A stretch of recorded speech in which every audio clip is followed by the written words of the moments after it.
Martes 9 de abril, seguimos con los gabinetes sectoriales. Ustedes saben, el gobierno nacional tiene 8 sectores: desarrollo social, productivo, coordinación política, seguridad, patrimonio, etcétera. Pero esperamos, con la reforma institucional que estamos haciendo el gobierno central, pasar de esos 8 sectores con su respectivo ministerio coordinador a solo 6 sectores. Pero mientras tanto me estoy reuniendo con cada sector, con cada gabinete sectorial, como lo llamamos, para ver la visión que tienen los diferentes ministerios, los logros que han alcanzado, las metas a conseguir, etcétera. Bien, ¿quién es el que está atrás? Huguito. ¿Hugo Hidrobo está aquí o no? Si se parece a alguien, nuestro gran cantante Hugo Hidrobo, pero ese está en Galápagos normalmente. Me averiguo si está Hugo Hidrobo. Ya. 8 de la mañana, gabinete sectorial de desarrollo social. Se trataron muchos puntos, vamos a tratar de resumir. Aquí está nuestra nueva ministra de Desarrollo Social. Recuerden que los ministros han presentado su renuncia por delicadeza. El ministro coordinador de producción, joven ministro Santiago León, renunció irrevocablemente por motivos personales. Richard Espinosa, que estaba en social, va a producción, y lo reemplaza en lo social Cecilia Vaca, ¿no? Nosotros confiamos mucho en la juventud y en la mujer ecuatoriana. A ver, párate nuevo, Ceci, porque estaba hablando otra cosa. ¿Okay? Habla, ¿cuántos idiomas habla? 5 idiomas, creo. Sí. Y no sé cuántas maestrías, gente muy capaz, de la que abunda en el país, ¿verdad? Pero jamás se le da oportunidad. Esto era la palanca, las argollas. En nuestro gobierno privilegiamos el mérito, la meritocracia. Y tenemos una nueva ministra, joven, mujer de la patria. Bienvenida, Cecilia. Bueno, tratamos quiénes son los integrantes del Gabinete Sectorial de Desarrollo Social, quiénes conforman, qué instituciones, ministerios conforman ese sector.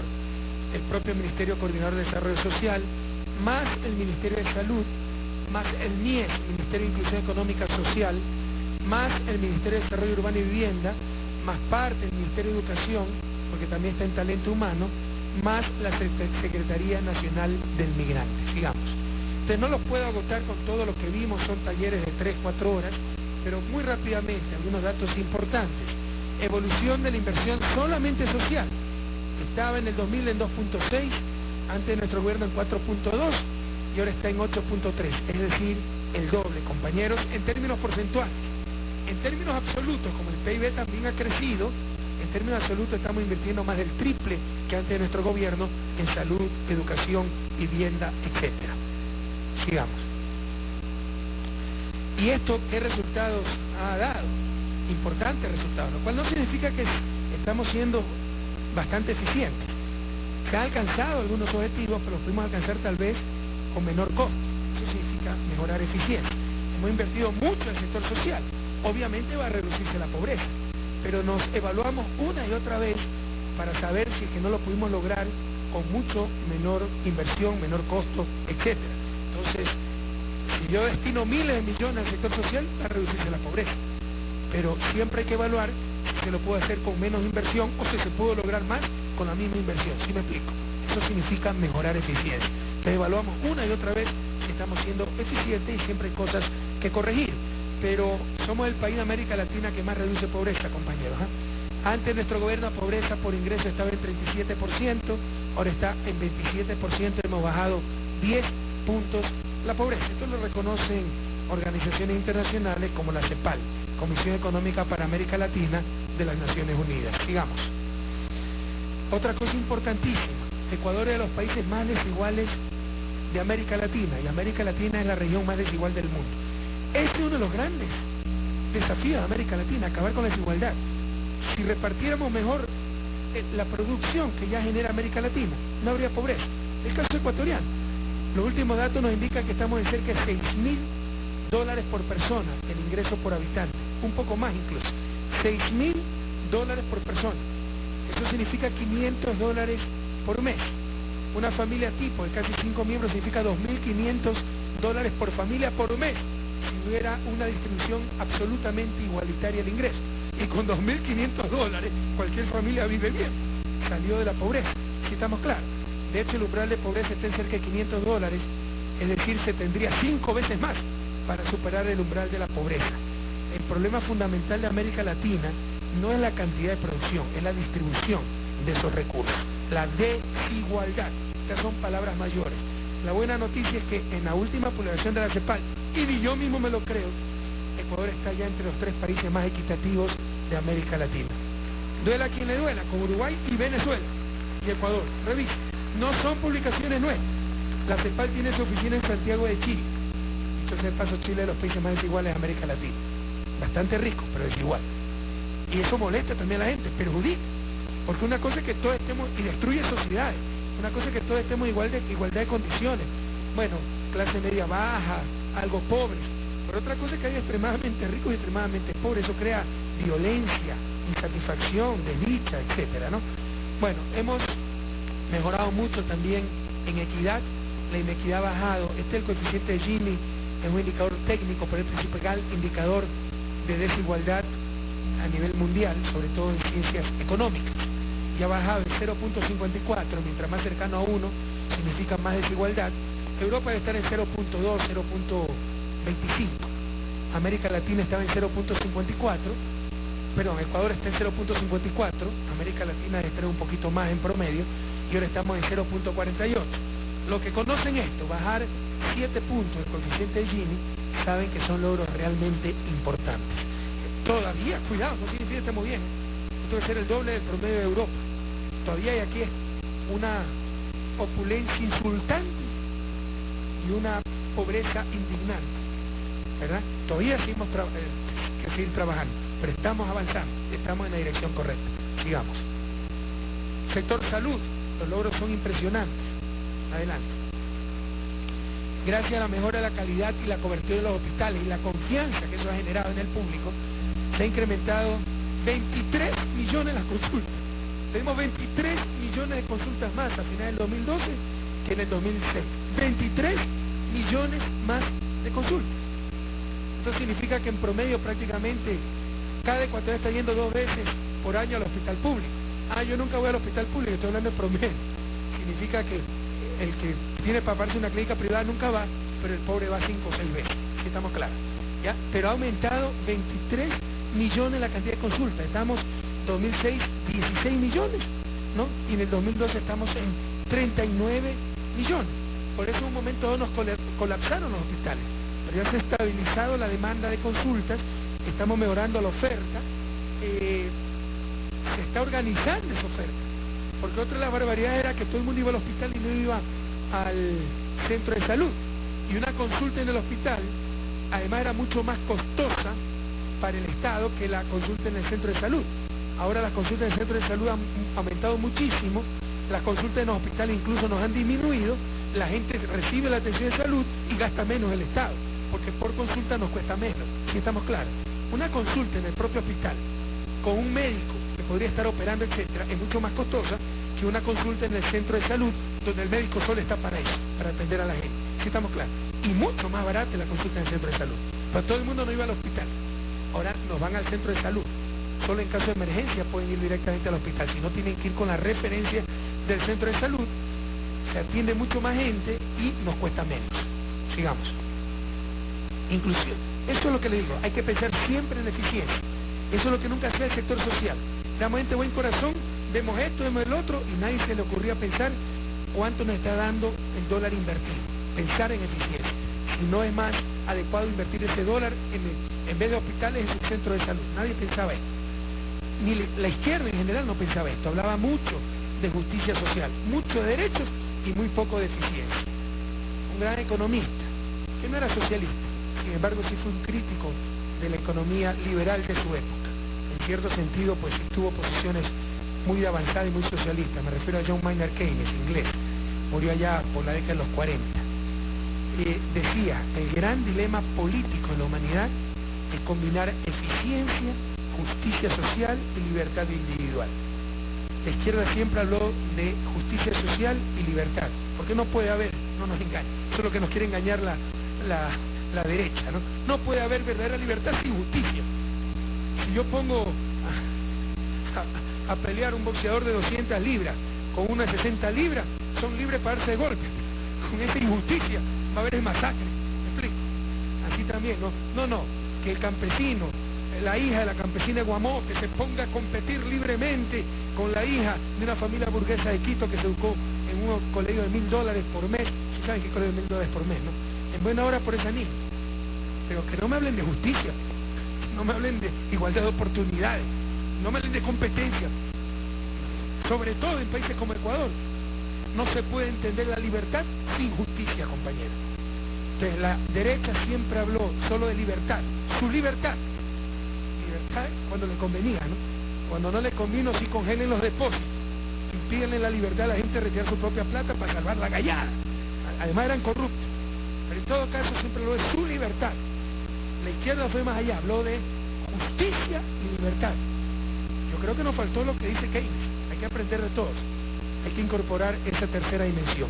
Eficiencia, justicia y libertad. Como decía John Maynard Keynes, el gran dilema político de la humanidad. Y creo que tenía toda la razón. No nos quedemos solamente en justicia y libertad, sino también eficiencia. Muchas veces no hay mejor justicia que mejor eficiencia. Más eficiencia. Poder hacer más con lo mismo, ser más eficiente. Con los mismos recursos, poder atender a más gente, por ejemplo, en el sector salud. Entonces tenemos siempre que pensar también en eficiencia. Eficiencia, justicia y libertad, compañeros. En el caso del Ministerio de Inclusión Económica y Social, tiene muchas dimensiones en las que actúa, pero refirámonos a la atención infantil y básicamente desarrollo infantil. Estamos atendiendo a cerca de 262.000 niños, la mayoría con el programa Creciendo con Nuestros Niños, que es más eficiente, y asumen los padres la responsabilidad.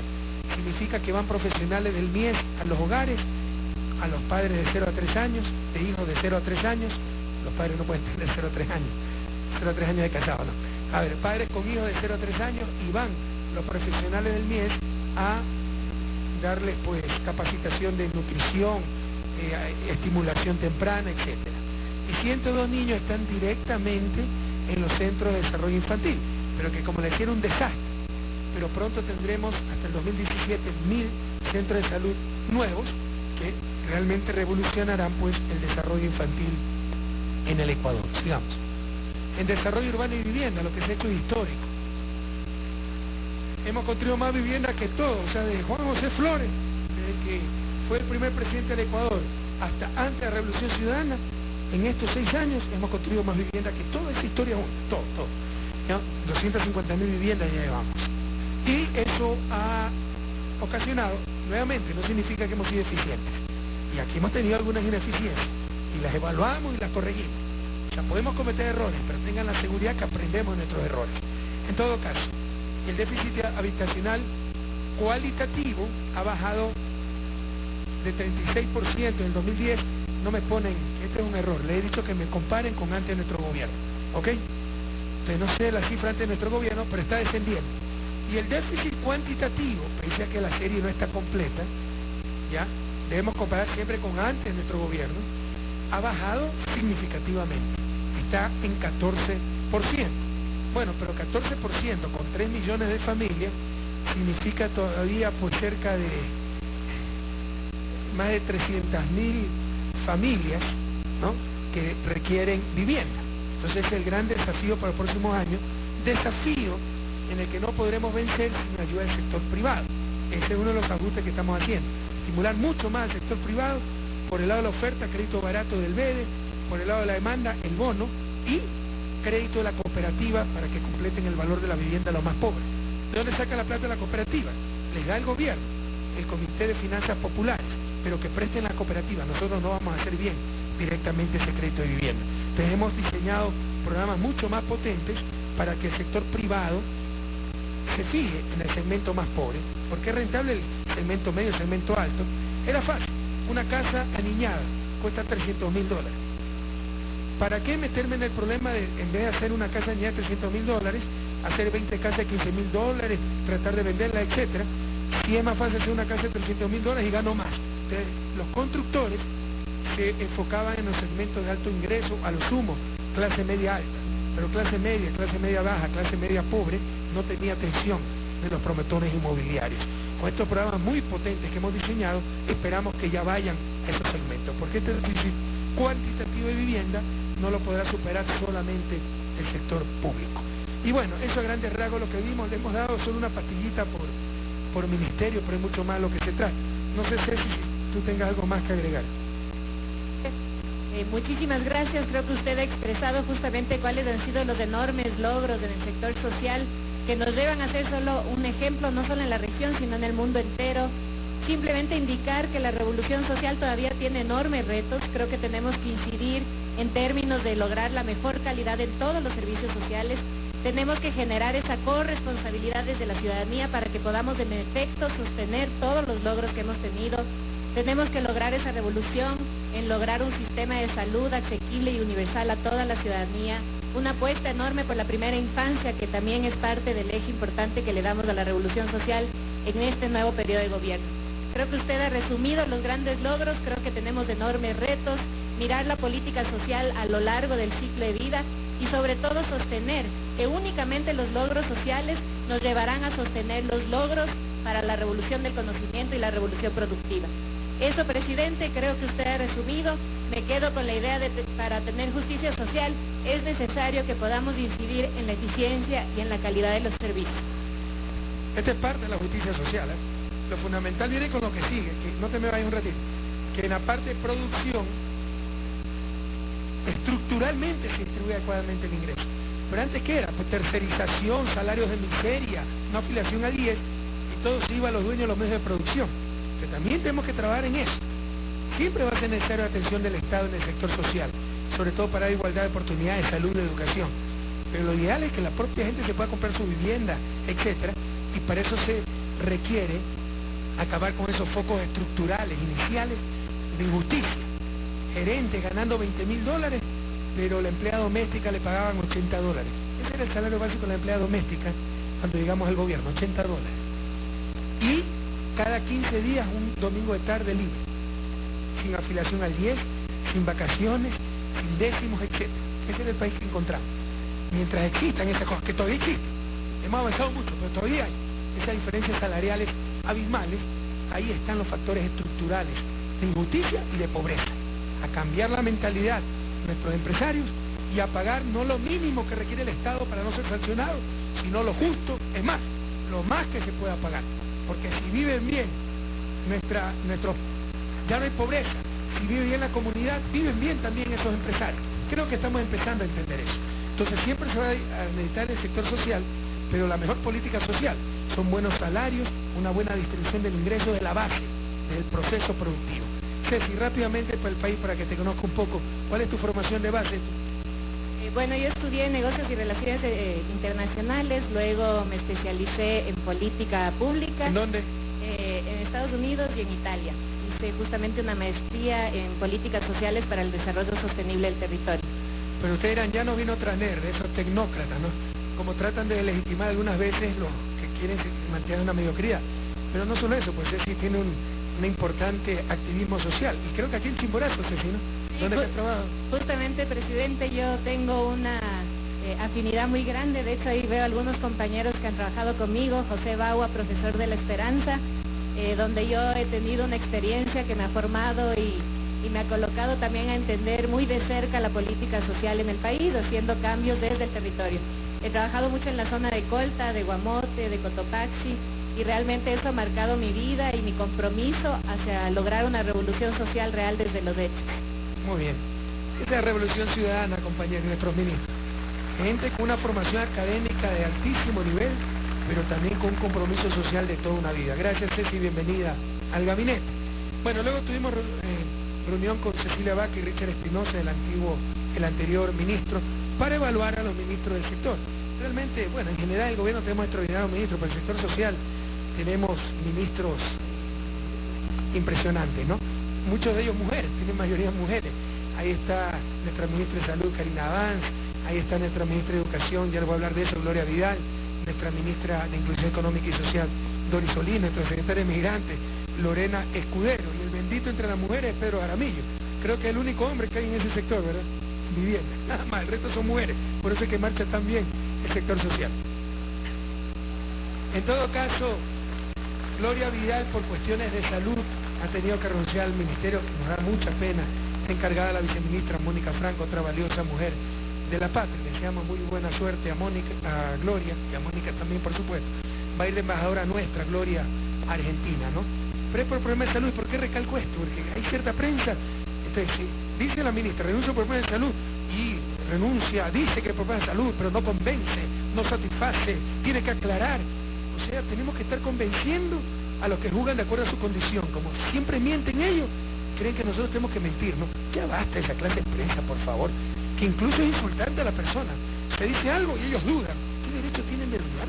¿Quiénes son ellos? ¿A quiénes representan? Pero bueno, ustedes saben que nosotros no mentimos. La ministra Gloria Vidal se tiene que retirar de su cargo por problemas de salud, nos da mucha pena. La mejor de la suerte, y va de embajadora a Buenos Aires, Argentina.